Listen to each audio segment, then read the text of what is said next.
এযোৰ কটন নুনি হয়। কটন নুনিত আপোনাৰ বা নুনি কটন বুলিও কয়, কটন নুনি একেই। ফিক্স পাৰি বৰ্ডাৰ কৰা আছে। বৰ্ডাৰটো খুব ধুনীয়া, চাব কফি কালাৰ আৰু হোৱাইট কালাৰৰ কাম কৰা আছে। কাপোৰযোৰ পূৰা ৰেডৰ হয়, কিন্তু কি হয় অৰেঞ্জ ৰেড টাইপৰ, পিংকিছ ৰেড টাইপ তেনেকুৱা হয়।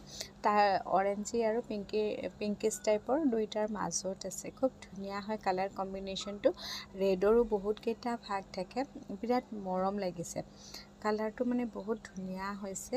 কফি কালাৰ, হোৱাইট কালাৰৰ ধুনীয়াকৈ চেল্ফ বৰ্ডাৰ কৰা আছে আৰু মেখেলাখনৰ বহুত ওপৰলৈকে কাম কৰা আছে, দেখিছে আপোনালোকে। এযোৰ যদি ভাল লাগিছে মেছেজ এটা কৰিব পাৰে, ল'ব পাৰিব। খুব ধুনীয়া হয় কালাৰ কম্বিনেশ্যন। যদি ভাল লাগিছে, পচন্দ হৈছে, তেনেহ'লে মেছেজ এটা কৰিব।